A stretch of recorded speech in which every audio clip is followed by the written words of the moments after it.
नहीं, वो नहीं हुए, तीनों नहीं हुए, तीनों नहीं हुए अभी। देखो बेटा, अभी इस चैप्टर में हमने मेनली मेनली क्या करे, हमने हमने करा मोनोहाइब्रिड।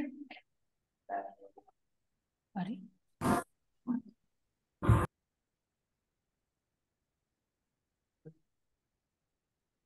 हमने किया मोनोहाइब्रिड, मोनोहाइब्रिड क्रॉस किया, डाईहाइब्रिड क्रॉस किया, और साथ में हमने क्या देखा, वेरिएशंस देखे कि हाउ वेरिएशंस अकर।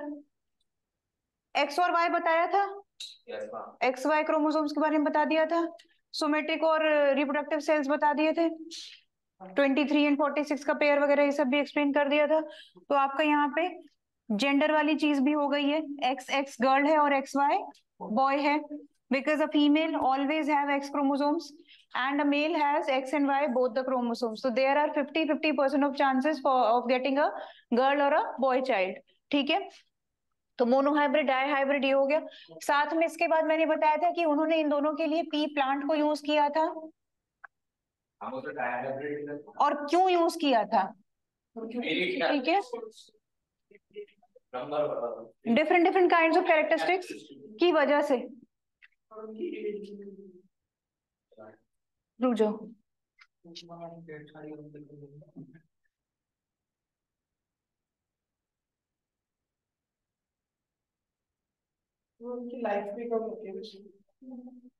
बहुत सारे मैंने रीजन बताए थे। एक तो पहला कि you get different kind of characteristics, ठीक है, एक पी प्लांट में काफी कैरेक्टरिस्टिक्स होते हैं। दूसरा रीजन उनकी क्रॉस पॉलिनेशन और सेल्फ पॉलिनेशन दोनों तरीके की हो जाती हैं। तीसरी चीज उनकी कम लाइफ स्पैन होती है, और उस लाइफ स्पैन में काफी जनरेशन दिख जाती है उनकी, ठीक है, दैट इज वाई। तो पी प्लांट लिया था। और आरुष अभी तुम कह रहे थे कि सिर्फ पी प्लांट डाईहाइब्रिड के लिए लिया था, नहीं, मोनोहाइब्रिड के लिए भी लिया था।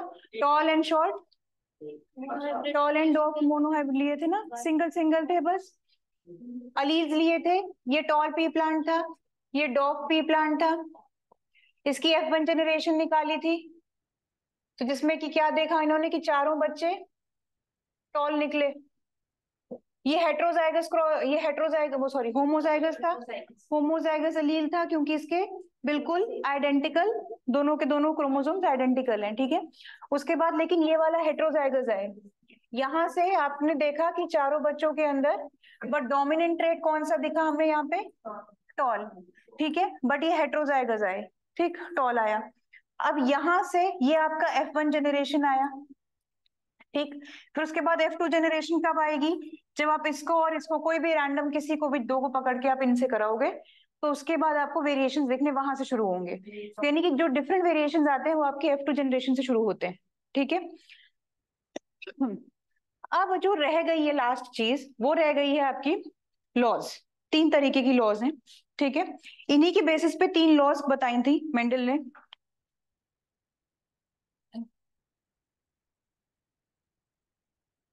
इसी के बेसिस में मेंडल ने तीन लॉ बताई थी, जिन्हें नाम दिया गया law of inheritance. These were the laws of inheritance.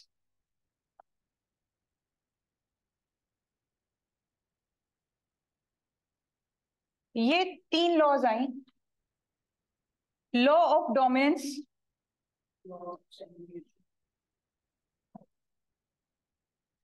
Law of segregation,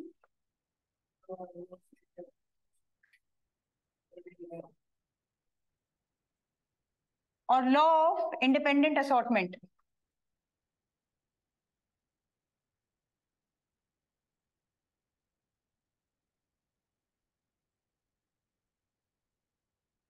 ये तीन लॉज इन्होंने बताई। अब तीनों में थोड़ा सा कंफ्यूज होगा, क्योंकि तीनों चीजों में ऑलमोस्ट सब सेम ही चल रहा है, ठीक है।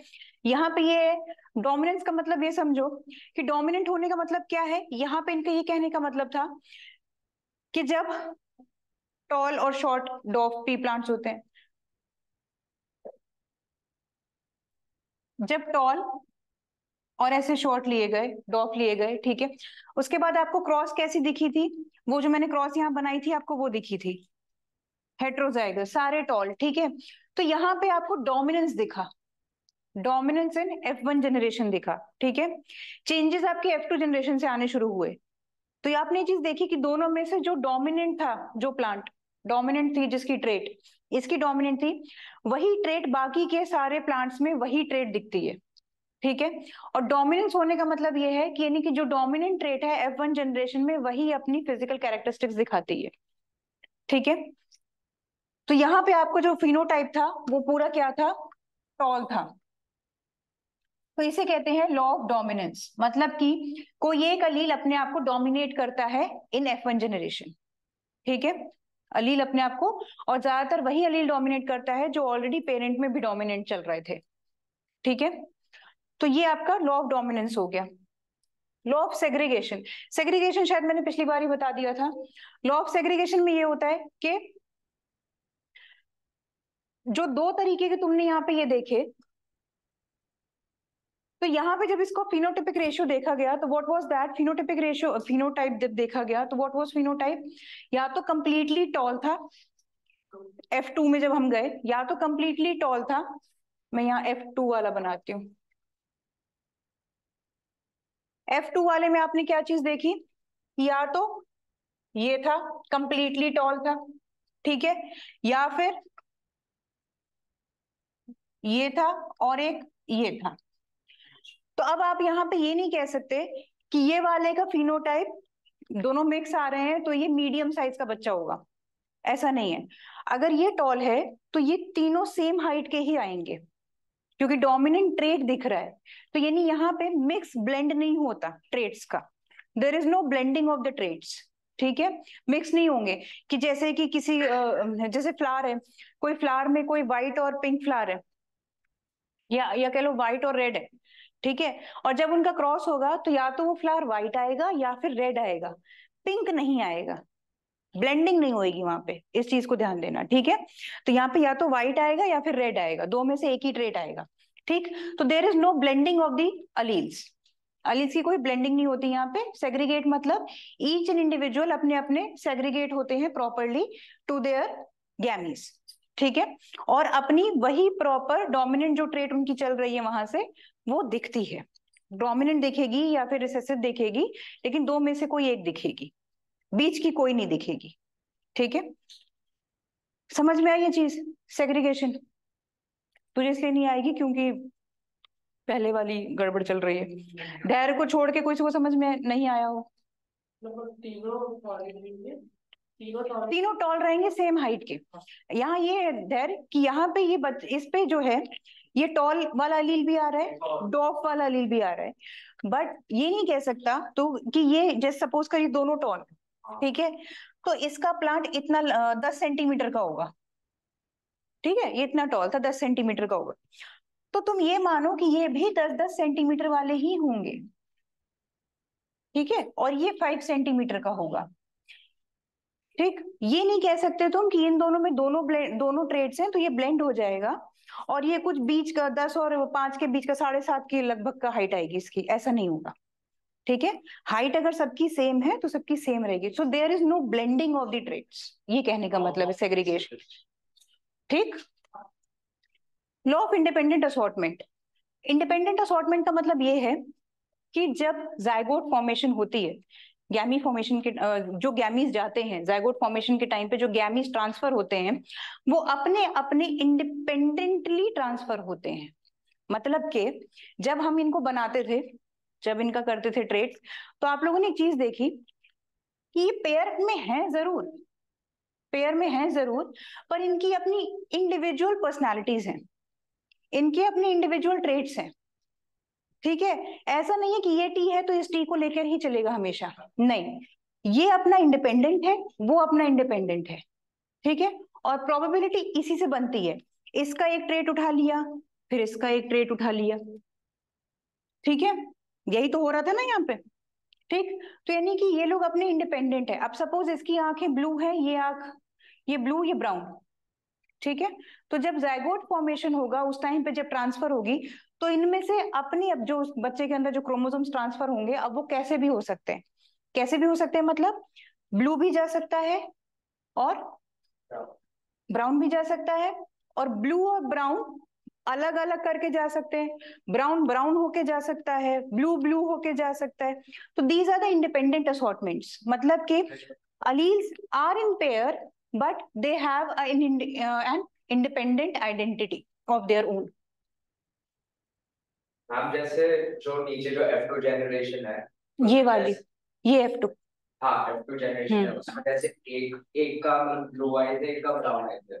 हाँ, और एक F1 जनरेशन में वो एक ग्रीन आई था और एक ब्राउन आई था, तो ऐसा हो सकता है कि F3 जनरेशन में ग्रीन आई आ सकता है। F3 में आ सकता है, F3 में आ जाएगा, लेकिन हाँ, वो वहां पे वो डोमिनेंट हो, रिसेसिव चल रहा था, इसका मतलब F2 तक, वो F3 में आके आपका डोमिनेंट हो गया। बट F3 तुम लोगों की जनरेशन आएंगी नहीं, ठीक है, वहां तक जनरेशन आएंगी नहीं, सिर्फ F1 एंड F2 आएंगी, ठीक है? है होती है, पर तू कहाँ तक करेगा इतनी? होता है, हाँ वो बाद में आएगा, जब इतना बायो लेना है तब। तो इंडिपेंडेंट असॉर्टमेंट का मतलब ये है कि आपके जो अलीज हैं, जो जाइगोट फॉर्मेशन के टाइम पे रहते पेयर्स में हैं, बट इंडिपेंडेंटली एक दूसरे पे ट्रांसफर होते हैं और कोई नई आइडेंटिटी बनाते हैं, ठीक है, अपनी अपनी एक आइडेंटिटी बनाते हैं। इनको अगर लिखोगे तो मैं लिखवा देती हूँ, इंडिपेंडेंट असॉर्टमेंट का जरूर लिख लेना तुम लोग। नहीं नहीं नहीं नहीं आएगा, दोनों में से कोई एक जो डोमिनेंट है, लेकिन बच्चे पे ट्रांसफर दोनों हो सकते हैं एक एक, ठीक है, ब्लेंडिंग नहीं होगी इसकी वजह से, देर इज नो ब्लेंडिंग। क्या कह रही थी? हाँ, लॉ ऑफ डोमिनेंस लिख लो बेटा, मैं ही लिखती हूँ, रुको।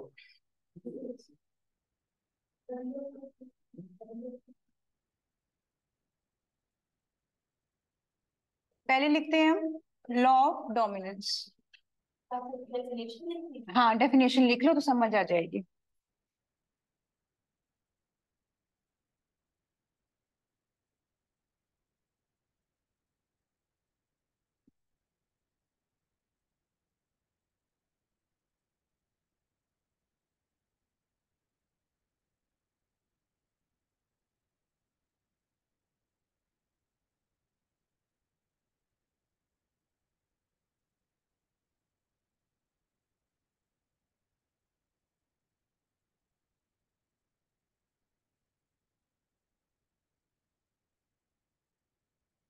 ये मोस्टली लिखा है,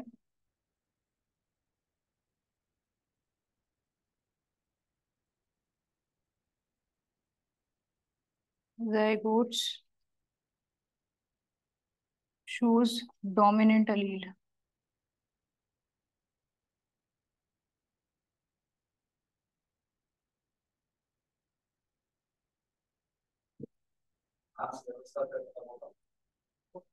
दो क्लासेस और आर एनवायरनमेंट की 2 क्लास लगेंगी बस,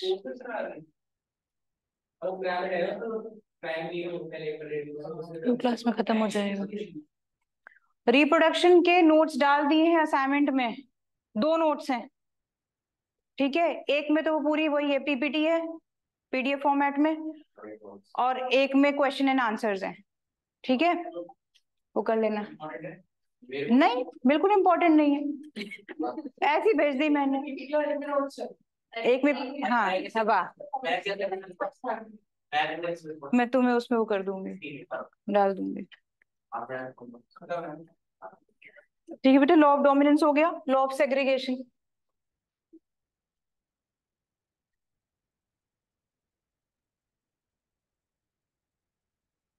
इसका लिखो।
कंप्लीटली आइदर शॉर्ट मतलब डॉफ या टॉल, बीच का मिक्स ब्लेंड नहीं दिखेगा इस पे।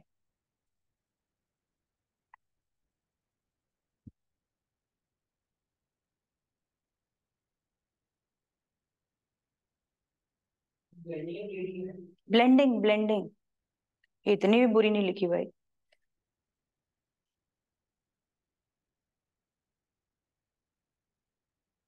हाइब्रिड पे बुक में तो कैपिटल टी के अलावा कैपिटल टी स्मॉल टी दे रहे।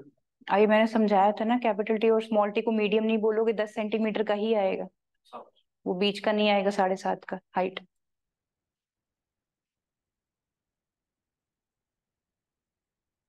चलो third law, law of independent assortment. Heading डाल लेना, मैं जरा देखती हूँ। मैं बोल देती हूँ, लिख लो इसको। अबे हमेशा गलत टाइम पे जाती है, फिर किससे लिखी गई? वही पहले लिख ली फिर जा।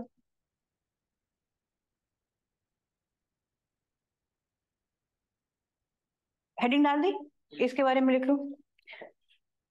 इट स्टेट्स दैट, लिख नहीं रही मैं, बोल रही हूँ थर्ड वाले की, लॉ ऑफ इंडिपेंडेंट असॉर्टमेंट की। It states that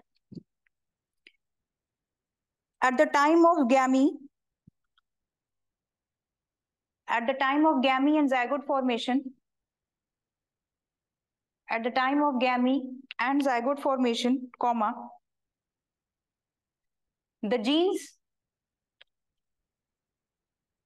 are independently passed, the genes are independently passed on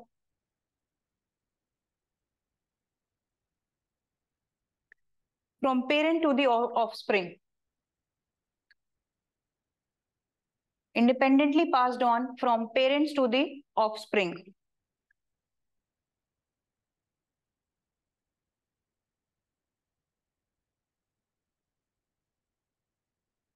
इसी को थोड़ा सा और, ये थोड़ी इंपॉर्टेंट है ये वाली, इसलिए बोल रही हूँ, एक थोड़ी सी लंबी आ जाएगी। इसके अगले पैराग्राफ में लिखो, there are separate genes for separate traits. हर ट्रेड का अपना अलग सेपरेट जीन है। आंखों के कलर के लिए अलग है, काली है तो अलग है, ब्राउन है तो अलग है। देयर आर अलील्स ही हैं, उन्हीं को यहाँ पे ट्रेड्स बोल रहे हैं। There are separate genes for separate traits, there are separate genes for separate traits and characters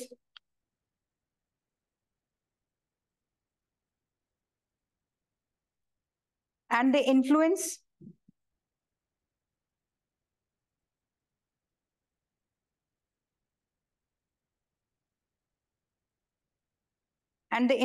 themselves independently of the other। यानी कि एक दूसरे पे डिपेंड नहीं करते, ये कहने का मतलब, फ्रॉम दी अदर।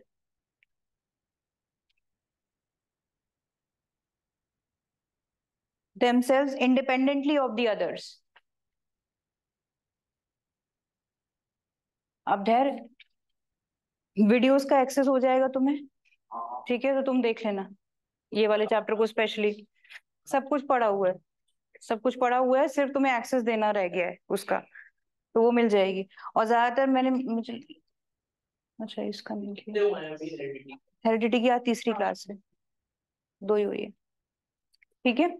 तो ये आपके लॉज खत्म हो गए, ये लॉ थे, ठीक है। चैप्टर भी खत्म हो गया है, सिर्फ कुछ क्वेश्चन एंड आंसर्स करवाने हैं related to your ratios and all, क्योंकि सिर्फ पी प्लांट पे नहीं डिपेंड रहेगा, फ्लावर के कलर्स पे भी आ सकता है, आई कलर्स पे भी आ सकता है, ठीक है। रेशियो नहीं, रेशियो वही आएंगे, तुम उसकी टेंशन मत लेना, बट रेशियो काउंट करने के लिए क्या सकता है, हो सकता है नंबर ऑफ फ्लावर्स दे दिए जाएं तुम्हें स्पेसिफिक, फिर उनकी मैथ्स की तरह वो रेशियो निकालनी होगी, ठीक है। तो इसके लिए तुम्हें रेशियो पता होनी चाहिए कि F1 में फिनोटाइपिक क्या है, जीनोटाइपिक क्या है, वो पता होना चाहिए, ठीक है। अब जा, हाँ वो तू पहले पूरा पढ़ियो, रिकॉर्डिंग्स पहले पूरी देख तो, ठीक है। और उसके बाद नहीं समझ आएगा फिर मैं बताऊंगी सारा कुछ, ठीक।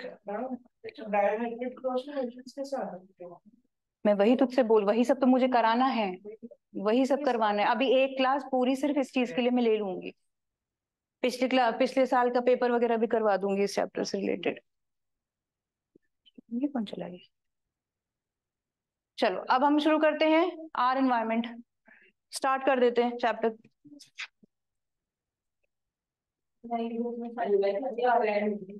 हैं कट है पूरा वही, आर एनवायरमेंट में ऐसे कुछ है ही नहीं कटने लायक। तेरी कौन सी पुरानी? नहीं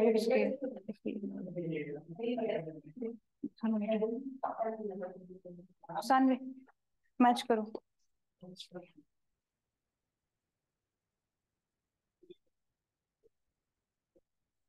क्या कटा है तेरा सर? हाँ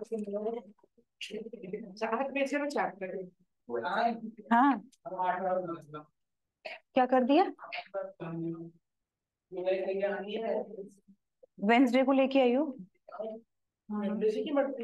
वेंसडे मैं बायो वेंसडे लूंगी।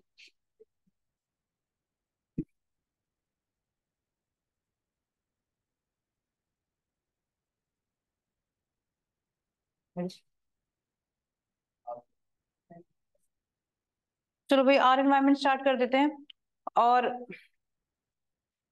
ये चैप्टर बहुत ज्यादा तुम लोगों का ऐसे टाइप में लगेगा, तुम्हें थोड़ा लर्निंग ज्यादा है इसमें, ठीक है। तुम लोग जितना ज्यादा आंसर्स खुद बना बना के लिख सकते हो उतना अच्छा होगा तुम लोगों के लिए भी, ठीक है। हाँ एग्जैक्टली, बचपन से पढ़ रहे हैं। बायोडिग्रेडेबल, नॉन बायोडिग्रेडेबल, बायोटेक, ए बायोटेक, ये सारी टर्म्स तुम लोगों को पता होंगी। Renewable, non renewable, ozone layer, ये सब तुम लोगों को पता है। बट यहाँ पे सिर्फ एक बार मैं बता देती हूँ ताकि सारा रिवाइज हो जाए।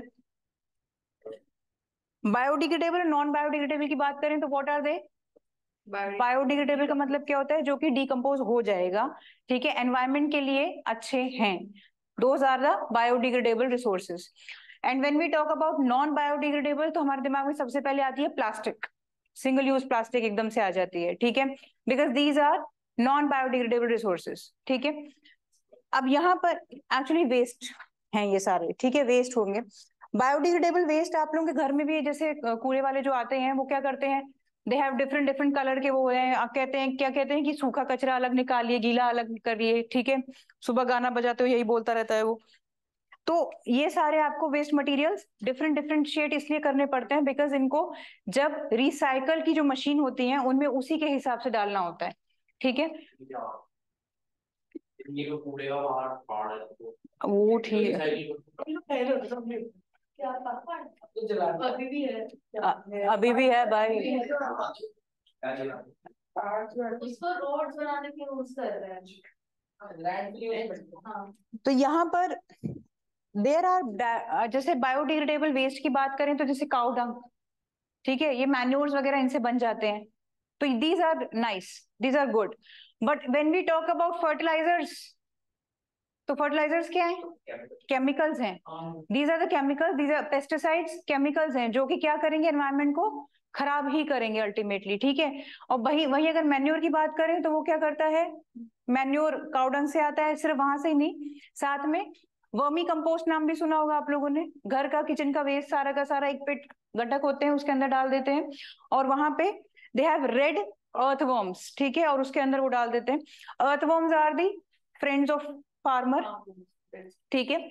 तो वो उसको पूरा क्या करते हैं? कंपोस्ट में कन्वर्ट कर देते हैं सारे उस वेस्ट को, और फिर उसके बाद वो सारा वेस्ट उठा के कहाँ पे? एज अ मैन्योर खेतों में डाल दिया जाता है या जहां भी वो लोग अपना यूज कर लें, ठीक है।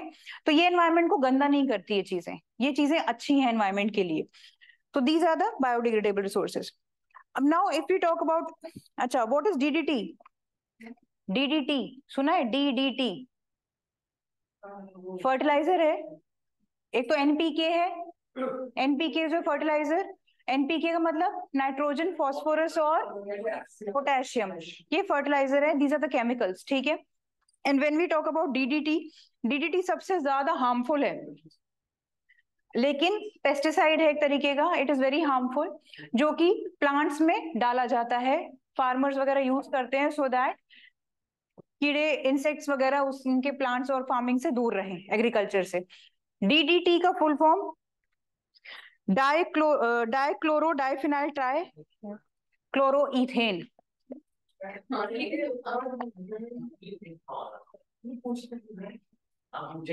Dichloro diphenyl ट्राइक्लोरोइथेन।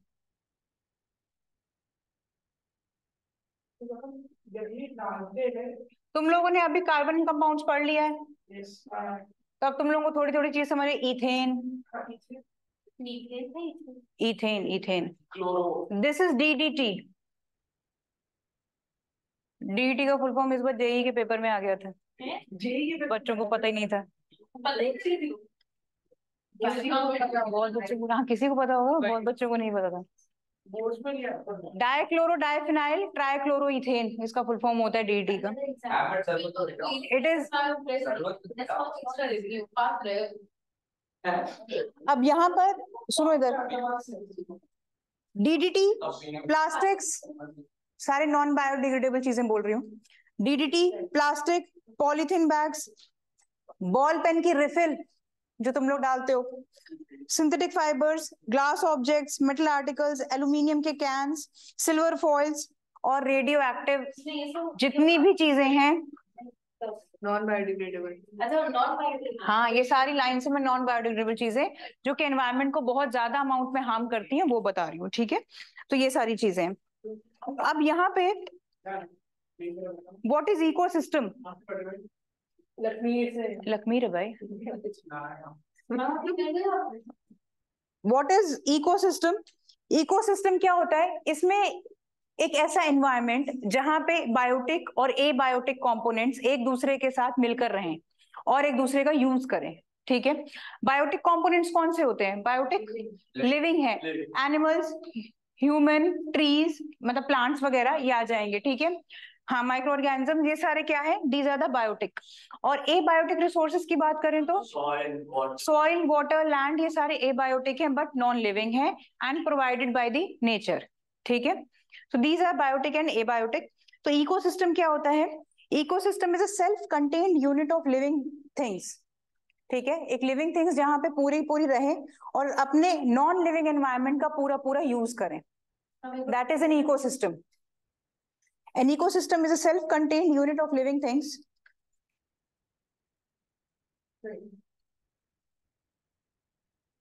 dependent on the non-living environment, is a self-contained unit of living things, self-contained unit of living things, living and dependent on the non-living environment.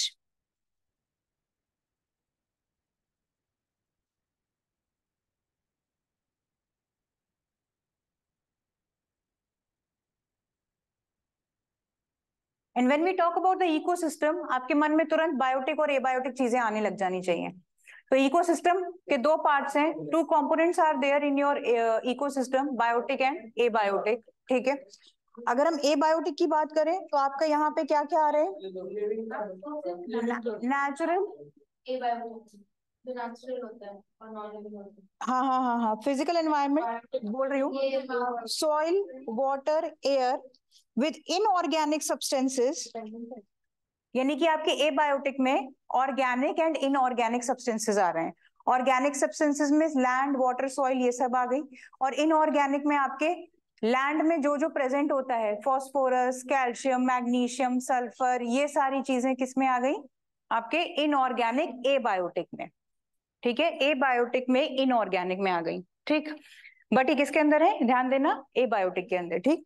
Now when we talk about biotic components, तो यहाँ पे अब आपके तीन तरीके के होते हैं, these are producers, consumers and decomposers, ठीक है। उसके बाद यानी आपके, यानी आपका देखा जाए तो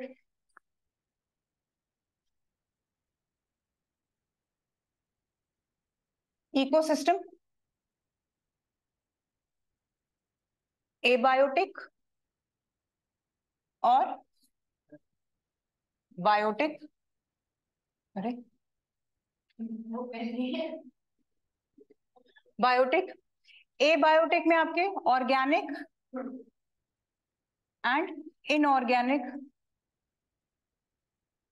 ऑर्गेनिक में आपके आ गए सॉइल, लैंड, वाटर, एयर। और इनऑर्गेनिक में आ गए magnesium,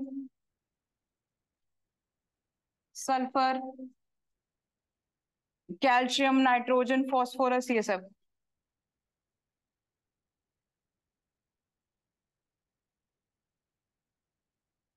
etcetera.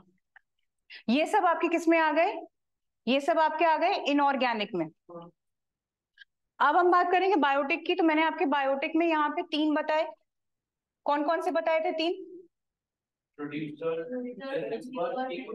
Producer, consumers and decomposers. ठीक, माइक्रो ऑर्गेनिजम्स आ जाएंगे डिकम्पोजर्स में आपके। ठीक है, प्रोड्यूसर कौन होंगे? Plants. They are only dependent on the sunlight and water, that's it. ठीक है, तो they require sunlight, so these are the producers. ये किसी पे डिपेंडेंट नहीं होते, मोस्टली दीज आर ऑटोट्रॉफ्स। ठीक है, these are the autotrophs. When we talk about consumers, तो यहाँ पे कंज्यूमर वो हैं जो प्रोड्यूसर के ऊपर डिपेंड होते हैं। ठीक है, हम डायरेक्टली उसकी जादू की तरह धूप धूप करके खाना नहीं बना सकते सनलाइट की हेल्प लेके। ठीक है, ये काम कौन करेगा? प्लांट ही करेगा सिर्फ। फिर हम प्लांट से खाना लेंगे। अब इसके अंदर कंज्यूमर के अंदर हम भी आते हैं, काऊ। ठीक है, ये सारी मैं अभी मिक्स बोल रही हूँ सारे, उसके बाद आएंगे उस पर। यहाँ पे आपकी काऊ और कौन, कैटल वगैरह जितनी भी होती है वो सारी कैटल आ गई, हम लोग भी हैं। ठीक है, तो ये हो गए डिकम्पोजर्स में आपके माइक्रो ऑर्गेनिजम्स आ गए। ठीक है, तो ये सारे आपके डिकम्पोजर्स में हो गए, माइक्रो ऑर्गेनिज्म वगैरह, फंगस वगैरह, माइक्रो ऑर्गेनिज्म डीकेइंग चीजों में जो फीड करते हैं वो सारे। वल्चर्स आपके डिकम्पोजर्स में आ सकते हैं, पर वो टेरिशरी में आएंगे, कंज्यूमर में, टेरिशरी कंज्यूमर में आएंगे वो मेन। हाँ, उनको कंप्लीटली नहीं कहोगे तुम डिकम्पोजर, कंज्यूमर में आएंगे वो भी, टेरिशरी कंज्यूमर है वो, but high level of consumers हैं वो।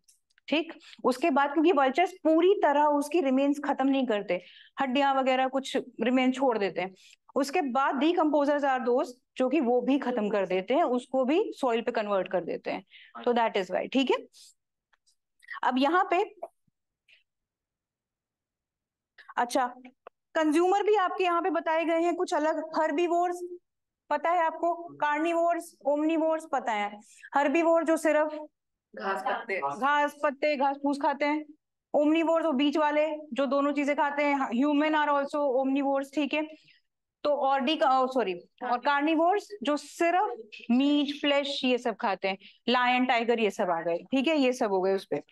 तो यहाँ पे आपकी ये क्लियर हुआ।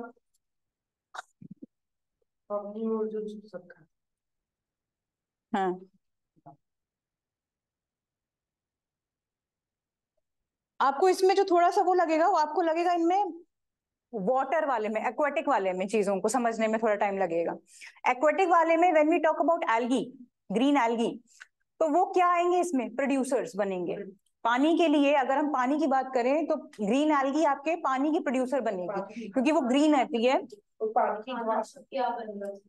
खाना ग्लूकोज, वही जो चीज तुम्हारी वहां बन रही है प्लांट्स में, नॉर्मल ग्रीन है ना, वो भी ग्लूकोज पे कन्वर्ट करेगी, वो कार्बोहाइड्रेट्स एंड स्टार्च पे।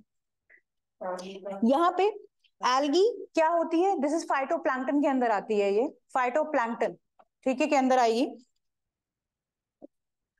पानी के ऊपर ये सिर्फ तैरते हैं, क्योंकि इतने हल्के होते हैं, ये सिर्फ वाटर के ऊपर फ्लोट करते हैं ताकि ऊपर की सतह पे रहे। सनलाइट को लेते हैं अपने ऊपर और क्या करते हैं? अपना खाना खुद बनाते हैं। तो इसलिए ये किसके अंडर में आते हैं? आपके जो पानी, जब वाटर की मैं वो कराऊंगी ना साइकिल, तो उस टाइम पे नाम थोड़े से चेंज तुम लोगों को लगेंगे वहां पे। ठीक है, प्लैंक्टन्स आएंगे वहां पे, तो वो चलो बाद में करते हैं, अभी छोड़ो ये। लास्ट में पढ़ा था ये ऑक्सीजन ले लेते हैं डिफ्यूज पानी का और फिशेस मर जाती हैं इसी एल्गी की वजह से। एल्गी, हाँ, ज्यादा अगर लग गई तो, हाँ, अगर पूरे पानी में लग गई तो फिशेस खत्म हो जाती हैं, बिकॉज वो डेफिनेटली डिफ्यूज ऑक्सीजन लेगी। इतनी ज्यादा अमाउंट में ऑक्सीजन बना नहीं पाती वो अपने अंदर की। हाँ, तभी तो पानी फ्लोट करती है ना, वो ग्रीन कलर की पानी फ्लोट करती है। ठीक है, चलो फूड चेन्स की बात करते हैं। You will read about food chain and food web यहाँ पर। ठीक है, फूड चेन और फूड वेब की अब हम आते हैं, इंपॉर्टेंट है ये भी चैप्टर में, फूड वेब और फूड चेन। फूड चेन तुम लोगों ने छोटे से पढ़ी होगी, हमेशा ये चीज पढ़ी है, फूड वेब भी वैसे पढ़ा है। फूड चेन में क्या होता है, एक प्रॉपर लाइन चलती है। क्या होता है वहां पे, ग्रास, घास खाई गोट ने, गोट को खाया डियर ने, टाइगर ने, ठीक है, फिर टाइगर को खा लिया वल्चर ने, लेकिन टाइगर के मरने के बाद टाइगर को मर जाएगा, उसके मरने के बाद अंतिम संस्कार जब हो जाएगा उसका, उसके बाद, पहले नहीं, ऐसे नहीं। तो यानी कि देखा जाए तो यहाँ से हटाओ, ये एक लिमिट तक होती है। ठीक है, तो आप लोग का एक क्वेश्चन भी आएगा कि जो फूड चेन्स होती हैं वो सिर्फ 2 या 3 लेवल तक ही क्यों रहती हैं, इससे ज्यादा क्यों नहीं बढ़ती, इससे ज्यादा क्यों नहीं बढ़ती फूड चेन वगैरह। हाँ, एनर्जी लॉस होती है, अभी आऊंगी मैं उस पर। केमिकल की तो बात ही नहीं हो रही है, एनर्जी की बात हो रही है, तो अभी आ रही हूँ मैं उस पर, रुक जाओ। अब यहाँ पर एनर्जी की वजह से, क्योंकि क्या होता है, देयर इज अ 10% लॉ। ठीक है, एक लॉ होती है, दैट इज अ 10% लॉ। ठीक, 10% लॉ के अकॉर्डिंग जो भी प्रोड्यूसर होता है, यानी कि जो प्लांट होता है, वो सन से 1% लेता है। ठीक है, सन से कितनी लेगा वो, 1% लेता है एनर्जी। फिर उसके बाद वो एनर्जी जब आगे ट्रांसफर होती है तो वो उसकी फिर 10% कम होती चली जाती है। इसीलिए यहाँ पे आते आते क्या होता है, घास है, घास को एनर्जी मिली किससे, सन से मिली। सपोज सन में कितनी एनर्जी है, सन से, सन की एनर्जी कितनी थी, 10,000 जूल। ठीक है, सपोज 10,000 जूल। ठीक, 10,000 का 1% कितना होगा, 100 जूल। ठीक है, तो यानी कि घास ने एनर्जी ली 100 जूल्स। ठीक है, 100 जूल्स घास ने एनर्जी ली है। जब 10%, अब 10% ट्रांसफर होगा, सन से सिर्फ 1% लेता है, उसके बाद वो 10% ट्रांसफर करता है। ठीक है, अब यहाँ पर ये जब गोट को देगा, जब गोट मतलब इसे कंज्यूम करेगी, तो गोट अभी फिर 10% पे आएगी, तो यानी कि 10 जूल, गोट के पास 10 जूल हो गई। अब जब टाइगर ने गोट को खाया तो एनर्जी क्या हो जाएगी, अब 1 जूल। अब क्या लगता है, अगर टाइगर को भी कोई खा लेता तो उसके पास कितने है, 0.1 जूल। वो तो नेग्लिजिबल एनर्जी है, वो कोई एनर्जी ही नहीं है। ठीक है, इसलिए आपकी जो फूड चेन्स होती हैं, they are limited to a certain blocks, सिर्फ 2 या 3 तक ही होते हैं, उसके ऊपर नहीं जाते वो। ठीक है, just because of loss of energy. ठीक, मैक्स टू मैक्स 4, 3-4 बस, इससे ज्यादा नहीं होती। ठीक है, ये तो आपकी फूड चेन हुई। चेन मतलब एक सिंगल चलती रहती है। अब इसी को अगर मैं वेब बना दूं तो वेब कैसे बनेगी, घास, घास को रैबिट ने भी खाया, घास को गोट ने भी खाया, घास को गाय ने भी खाया। ठीक है, उसके बाद टाइगर इनको भी खा सकता है। ठीक, यहाँ से हाँ, घास पे वो भी आता है, ग्रास हॉपर। ठीक है, ग्रास हॉपर को फ्रॉग ने खा लिया, फ्रॉग को स्नेक ने खा लिया, स्नेक को टाइगर ने खा लिया, तो ये वेब बन जाता है पूरा, जहां पे कंफ्यूजन होती है कि इसको ये भी खा सकता है, वो भी खा सकता है, ये भी खा सकता है, देयर इज अ वेब। ठीक है, तो फूड चेन में क्या होता है, एक हायरार्की होती है, there is a hierarchy from lowest to highest. But web में क्या होता है, कुछ भी कहीं से भी, there is no hierarchy in it. ठीक है, तो ये क्वेश्चन आपके आएंगे कि what is the difference between food chain and food web. ठीक है, तो फूड चेन क्या होती है, the food can be transferred from one organism to the other through food chains. The sequence of living organism in a community, the sequence of living organisms in a community in which one organism consume another organism to transfer energy is called food chain. The sequence of living organisms. The sequence of living organism in a community in which one organism consumes another organism to transfer food energy is called food chain.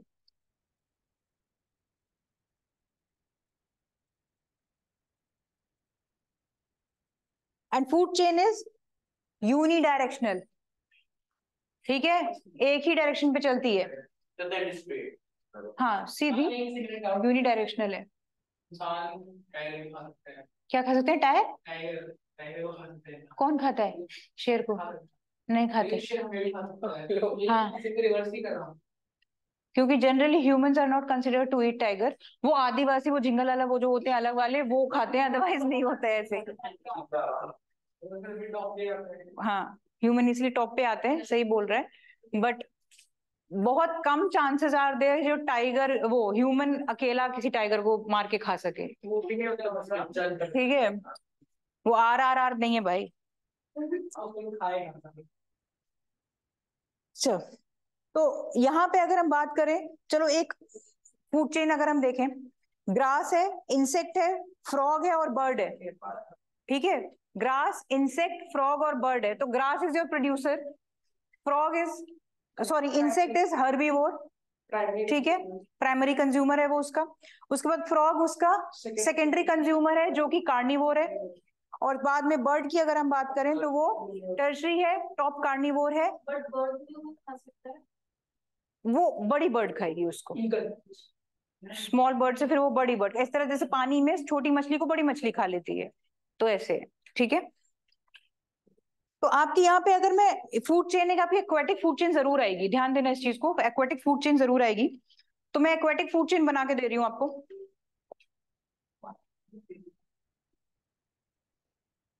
ये aquatic food chain है.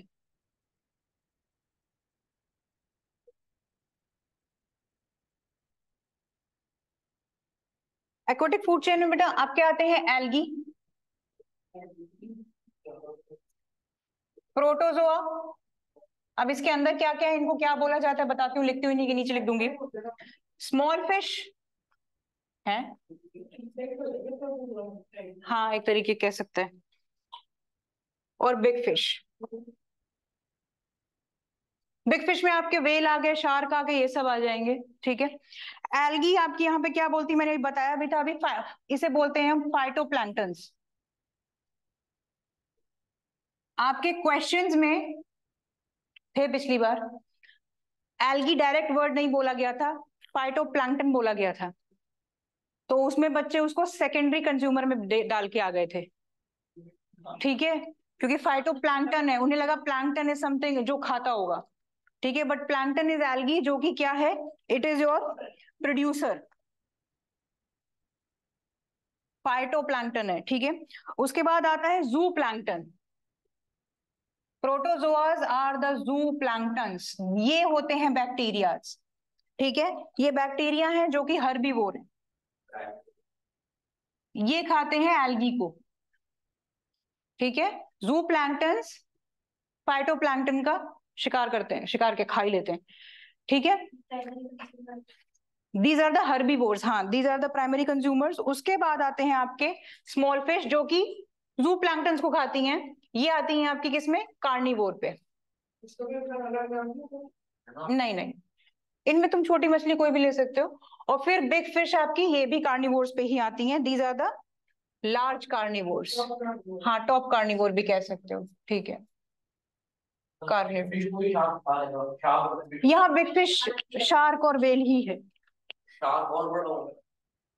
Whale, well से बड़ा नहीं है, well सबसे बड़ी होती है. ठीक है, तो ये एक्वेटिक फूड चेन है, ये याद रखना इसको. ठीक है, आपके यहाँ पे क्या है, फाइटोप्लैंक्टन, जू प्लैंक्टन, कार्निवोर्स जो कि स्मॉल फिश है, उसके बाद बिग फिश है. ठीक है, इनको नहीं नहीं, उन्हें स्मॉल फिश, छोटी मछली, कोई सी भी छोटी छोटी मछली हो सकती है, गोल्डन मछलियां, हाँ वो सब जो होती हैं तुम्हारी. ठीक, ये हो गई.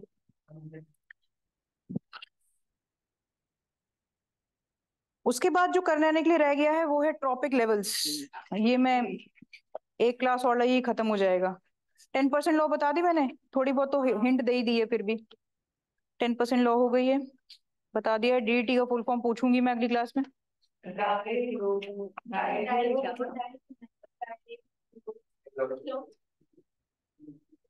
ठीक है, एक क्लास और चैप्टर खत्म हो जाएगा।